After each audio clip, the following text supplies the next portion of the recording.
Today we're going to be interviewing a Dogecoin kid, Lisa from Up Worldwide. And today we have the beautiful Miss from Crypto here tonight with us. Today we have Ken Bozak. Foundation, Rarible, OpenSea, and Charged Particles. Speaking from a Gen Z's perspective. So why do these people buy this collection? I work with an artist out of... Wait till you see my other outfit.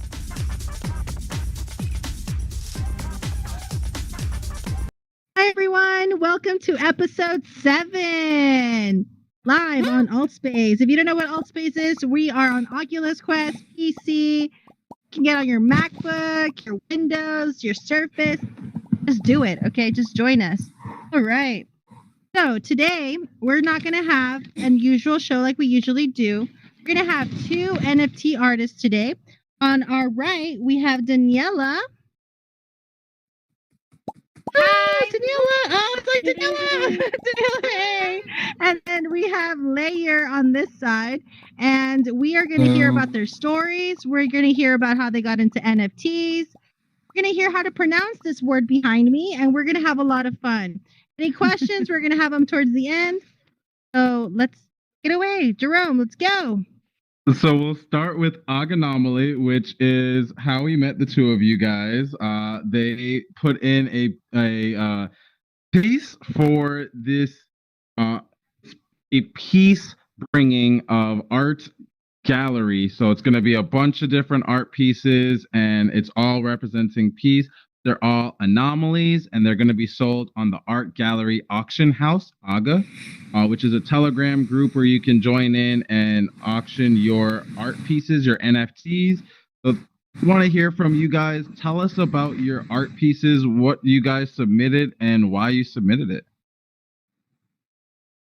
Who wants to go first? Okay. I submitted...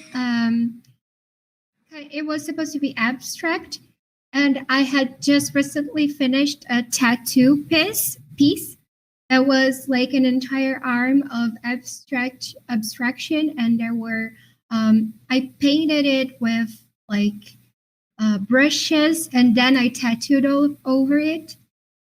Of course, they were all like brushes dipped in alcohol and stuff like that, but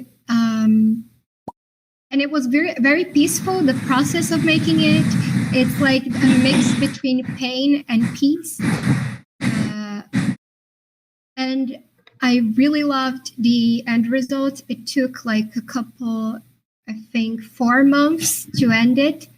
And then I built an image with lots of different snapshots and things like that I took during those 4 months. I built an image of that tattoo and submitted. Wow. That's awesome. Detailed. That is probably the best detailed answer I've heard. So wait a second. So you can make NFTs out of tattoo sketches? Is that what I'm hearing? It was an actual tattoo, like it's finished on my friend's arm. I did it, the NFT was created out of the pictures, and then I built a composition, like a collage with the pictures that I took during those 4 months of the process of tattooing her. It's hard to follow. That's super cool. Thank you. It's hard to follow up, but Layer 2, what about you? What did you submit and why? So you could do 3 submissions. So I asked my wife. I asked my wife and my daughter to join me to do it. So I had my wife. She's a trained artist from England. And then my daughter, she's 6, but she's very talented. And I'd say she's probably the biggest visionary in the family, honestly, is our daughter. So anyway, I had my wife do one, and she made one of them. It's very light, and it really, when you look at it, really does evoke peace. And then I did one myself, and it's very abstract and cool. It's not necessarily the most peaceful thing, but it was definitely part of the process of peace. And so then the final one, we started together as a family. And then my daughter, she did some work on it, and then I finished it. And it's a very nice piece. I'm very proud of it. It's very colorful, filled with a lot of light in it, and it's just very like a vibrant image. And really for me, and I think for my family, the whole process brought a lot of peace to us. And it was kind of, I mean, art is like that. Art is a journey that you go on.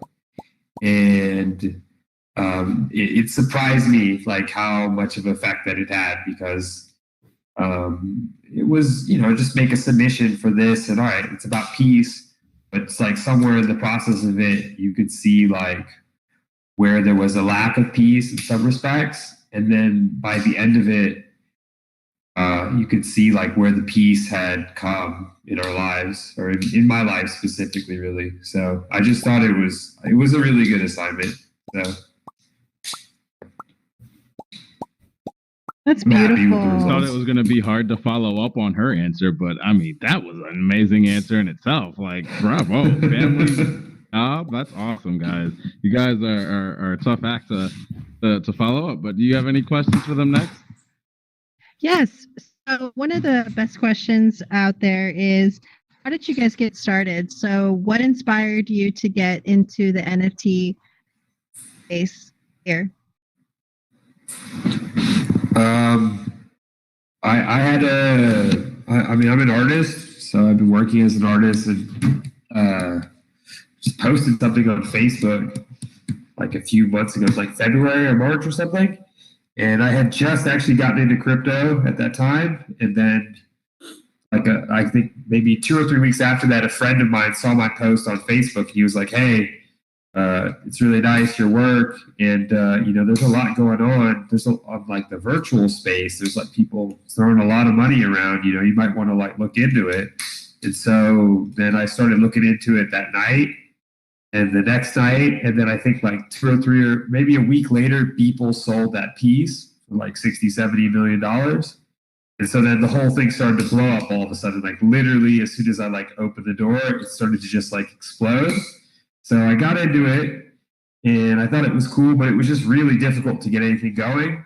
And I wasn't really sure what was going on with it. So I left it for a while and got more into like working in the crypto field, which I'm still working in the crypto field, but just actually, anyway, so I tried to work with crypto coins, all kinds of stuff. I went on this whole journey in the crypto field. And then I think maybe 2 months ago, NFTs started to just go crazy, right? In August, it just started going really crazy. And I started to see through what it was that I was doing in the crypto field. And I saw, man, it's time to really just step back up into NFTs. And I think I joined AGA. I mean, I'd actually been a member for months, but I had never done anything in it, but I actually like participated. And anyway, just I guess the last 2 or 3 months, I've just been really into it and seeing that it ultimately is the future. And then also like all of us who are here, we're super early in this. So it's exciting. And it doesn't even matter if you get a sale or not. The connections that you make with people is amazing. And the art that you see and the art that you're able to create because of it is amazing. And it's different too. It's an evolution of artwork. It's not, at first I was like, people are paying $60 million for a JPEG. It's not a JPEG. It's not just a JPEG. There's much more to this than we even understand at the moment. So let's just, I'll continue with it, and it's exciting, and see what happens in the next few years with this. So yeah.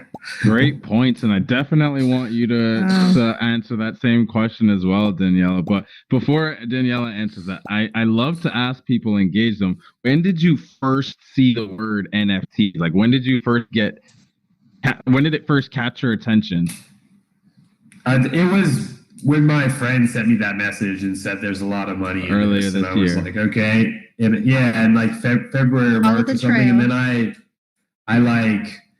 I think I looked up Rareable or something. That was the first one, and I started just seeing like what is an NFT and like didn't, even when I was doing it at first, it really didn't mean anything to me. I just saw that you could put like a utility to them, which I thought was really interesting, but I had no idea like what you could really do as far as utility. I thought like the biggest thing I thought was like, all right, I could like sell a, like give them a picture or something. But like the things that people are doing now and the ideas that I'm starting to about to start to implement and seeing to implement are sick. Yeah.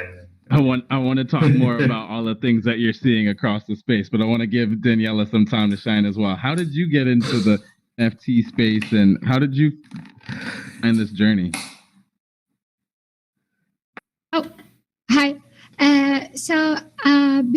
Right before the pandemic, like a week before, I had just graduated art school. Here, I went to a public art university in Brazil that actually means it's for free.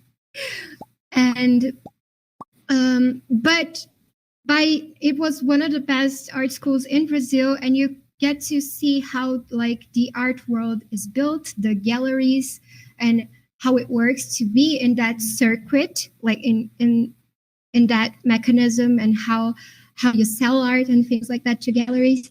And it always felt so distant to my reality, like my kind of art. Also, I did my thesis on tattoos and augmented reality. I've always loved art and technology, but a lot of professors there didn't see tattoos as art, or didn't see the new upcoming technological art as art.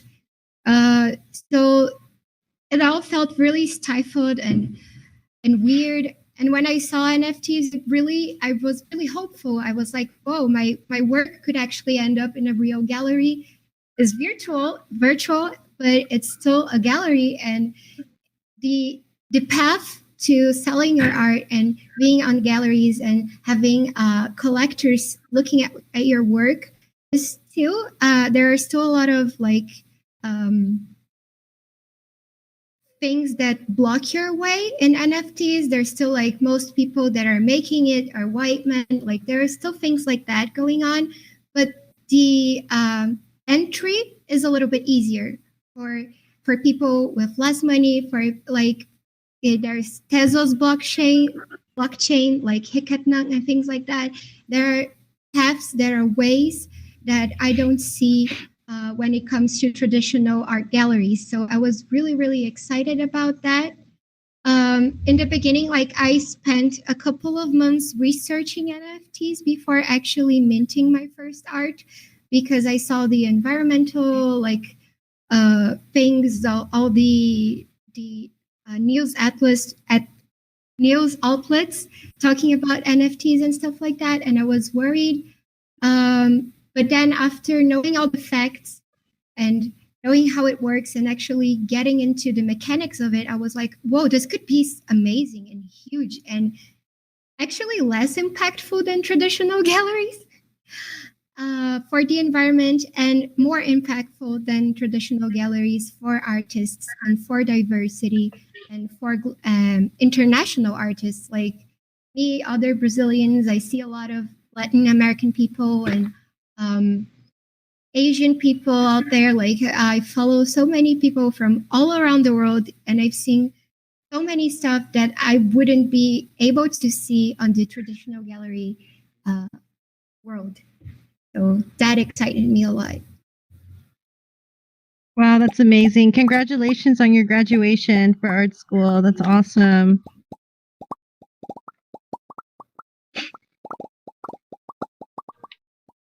Yeah, let me see them emojis. There we go. Look at that. Look at that audience. Everybody's congratulating you. Sounds like you had a nice journey into the space, and it sounds like you also found out about NFTs earlier this year, right? Yeah, like February, March. Awesome. Welcome both of you to the NFT space. Glad to see more artists finding their way into this community and getting involved. And even though some of you sat back for a couple of months, you jumped into it and started creating art pieces and getting it out. And I think that's probably the hardest part, right? How many times have somebody told someone you should make an NFT out of that, and still hasn't made an NFT? Cough, cough, yum, yum. Anywho, that's the hardest part. Getting out there and actually making that NFT. Go for it. Okay, in my defense, girl and Sweetest and I were on a actual journey to learn to wax and learning how to mint, and we came up with some ideas. And we're learning. And I think that's the beautiful thing about these events and, meeting artists like yourself, because it is a journey, right? And everyone's in this journey at a different point, right? Some are at the finish. You could be a Ken Bozak. You could be a little yummy yum at the very beginning, even cross the start line. But hey, it's okay. To me, I find the NFT space very interesting, but it's a little nervous. Like, it makes me nervous, right? Because it's new, right? But I hear all the stories and I'm just like, man, I need to get on that, right? And I will eventually. Eventually. So you brought up a valid point. It's kind of nerve-wracking. How did you guys bridge that gap from, here's this interesting thing, to I should do this and this is what I'm gonna do? Open question. I think how did you just decide to do it? Well, first I just started, and then I just didn't. It was just, you just might as well just start, right? And I had lots of work, so I might as well just start putting it out. So, and then as I just started to get to know the space more, start to see more of the stuff going on, you start to understand what the potential is. And after a while, I'll just say about 2 weeks ago, I had 30, 40 physical pieces of artwork here in my house. I got rid of all of them because I said, man, I want to sell this, and effort that it requires for me to sell a piece of artwork and the effort for me to sell an NFT are completely different. And there's almost no comparison in the value that you can get for an NFT and the ease also too. And it's like what she was saying about the environment and stuff like that. It's if I want to make a painting and sell it, right? I go get all these materials, do all this work, then I have to take it somewhere, frame it, all this stuff, right? I want to do an NFT. I just make it NFT. I can do it. I can do it with the painting, whatever it is, I can do it. And then I can project it to everyone in the world, sell it to somebody. They can then go ahead and sell it again if they want to. It's a much easier thing to do. It's a much more seamless thing to do. And it really, it puts the value back in the artist and into the collectors way more than even a physical piece of art. So, it's just almost, when you start to understand it, it's like a no-brainer, is the truth. So. I agree. Go ahead. No, sorry. It's just you asked how it was to get started. The weeks before I actually started my Twitter account, for NFTs and stuff like that, I was so nervous, so anxious. I was trying to build my persona, how would I present myself, writing the perfect bio and stuff like that. But everything is changing so fast in the NFT world. Nobody really cares that much. Of course, you have to have a good little identity going on. You can't change profile pictures all the freaking time because people need to know who you are. And it's good to have a pinned post with your art and a nice little bio. But once you start, the worst part is your first mint, the first art. You're going to have your head will be on fire and you'll be super anxious. But after your first few steps, everything is a little bit easier. Not in terms of being extremely successful. That is still really hard. But the way you feel and the way you can just be yourself, calm a little bit down and be everybody's learning. This is really new. Like nobody actually knows everything about everything here. If they tell you they do, they're lying. Nobody understands everything. Yeah, Jerome. I So, mean, I have I've a been question. into the NFT space since 2017, so I've been paying attention to it, but I still also haven't minted NFTs yet. So kudos to both of you guys for jumping in and doing it, making NFTs and creating the beautiful art that people are walking around the world here in alt space to check out. Can't wait to see your art pieces up in Oganomaly. Going to be an awesome art gallery that we'll have here in alt space with all of the art pieces. We announced all of the artists recently. So we'll be having some of those artists come here for yummy NFTs over the next couple of weeks as we lead into Oganomaly. Woo woo. You have another question, Yummy? Yes, I actually do have a question. Okay, so Layer, I did see that you painted like on glass, right? What is your like style? Like which artists like are famous, modern? What is your art style? What does it relate most to? It's really evolving a lot, is the truth. And yeah, I really have enjoyed painting on glass. But honestly, now I'm getting more into this whole NFT space and digital space. So I haven't even really painted that much in the last few months. And right now, creating figurative work has been nice, and I was mostly doing abstract work. So now I'm working on a generative collection called the Surf Crypto Bros, and I'm just working on this one guy basically, and like all kinds of different renditions. And I've never done that before, and I really like it. It's been really nice. It's like it's a different experience than it's a different way to express, and it's fun.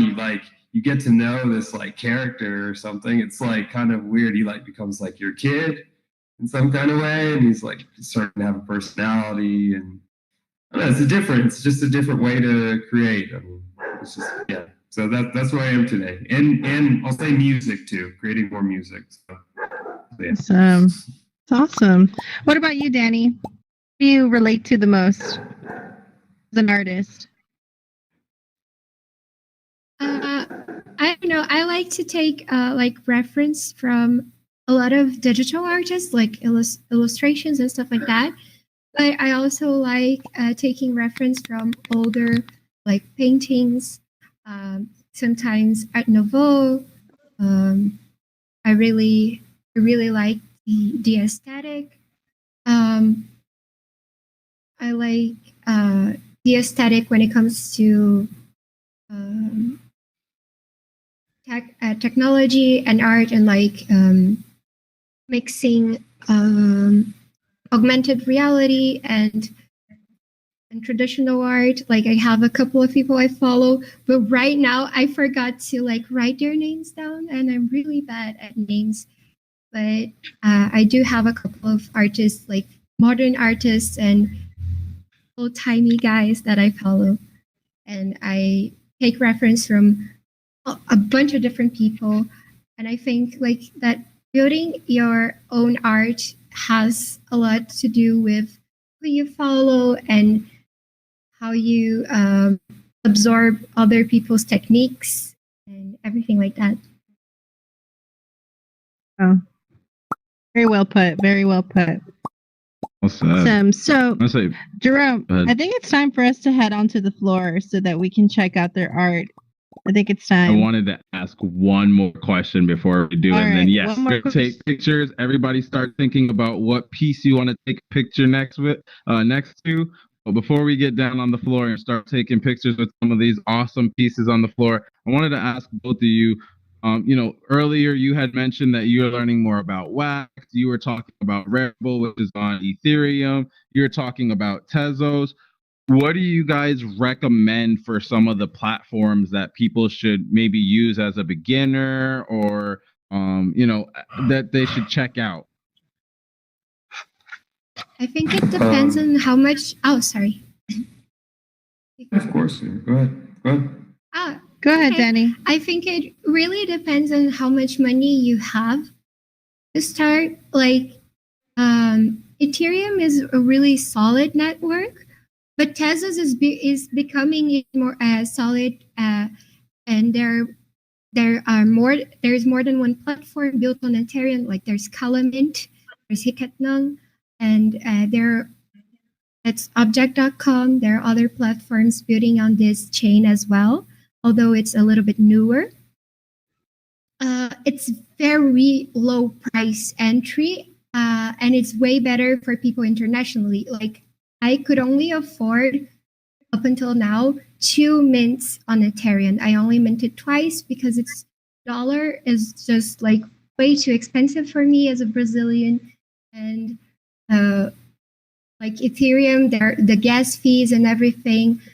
So if you're starting out, you don't have that much money and you're not sure, probably best going to a Tezos blockchain to mint. You spend like a couple of cents. It's really, really cheap to mint. And the community is bigger and more international, so you're probably going to sell it faster. You're going to price it a little bit lower, but you're going to sell it faster, maybe more editions. A lot of people are making a lot of money on Tezos too, but it is like a little bit more democratic, I'd say. Like there are literal people from like all walks of life, and you can mint like a bunch of stuff by only buying one Tezos. So you have like an entry level of maximum $6. Way cheaper. Ethereum is also good. Like I sold a piece on Ethereum at an AGA auction. And it's also good like to sell one piece there. But like I think if you don't have that much money, really think before going into Ethereum. Ethereum sounds expensive. Sure is. I think last time I checked, gas fees are like $80. So if you want to mint something, you got to pay $80 just to put it out there. But like she was saying, if you use some Tezos platforms, you can spend a couple of cents. We were talking about Wax. You could spend a couple of cents. What about you, Layer 2? What are some of the platforms you got your eye on or using?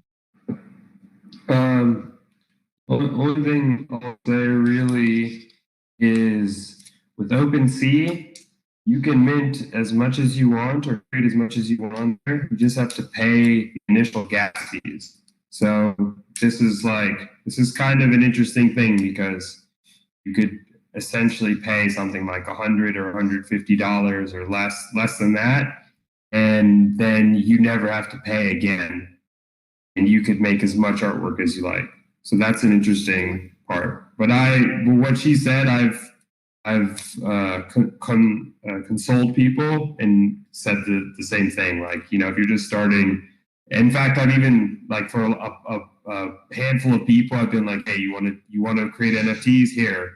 I'm going to send you a Tezo, and you can go ahead and get started here and start to get a feel for the space. So, and then the only other thing I'll add though is what I'm noticing more now. It is actually a good idea to just like take your time too.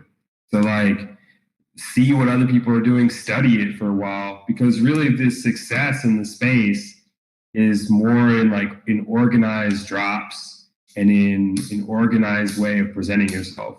Those are people that make a lot of success is everybody does it really a certain way. They have like, this is my collection, they present that collection, and then they go bit by bit building themselves up. So yeah. Well said, guys. I really appreciate having you both on. Unless, you have any other questions before we go down? Well, I'm ready to get down there, and I want to know a little bit about the art pieces that you guys have created in here, and just kind of tell us a little bit about the backstory, because art is nothing without that journey. The one thing that you said you painted with your family, I mean, if I was to see that right now and you told me that, I mean, that would be so special to me. That's so unique. So what we're going to do, guys, is we're going to go around the floor. The artist will go by their picture and basically just kind of give us a little intro on the pieces. If you would like to take a picture with the artists and the pieces, we usually feature them on our blockchain Instagram, which will be posting soon, or the VR Yum Yum page. So let's head Are we going down. to be taking? Excuse me. Are we going to be taking that picture in person or in VR? I want everybody to come up to the stage so we can take a group picture. Let's take a group picture first, and then we can do everybody both. Up here. Let's get a group picture. Let the live stream see all your lovely virtual faces. Say hi and bye to the camera. You guys should come join us. If you're watching this on live stream, you need to get into AltSpace. Come join us. Sign up. Join us on a PC, Mac, or in a VR headset here in AltSpace VR. Come say hi to all of these amazing people. Thank you guys so much for joining us. Till next week, Tuesday. This is Yummy NFTs with my name's Token Gamer. We got VR Yum Yum right here. We out of here, guys.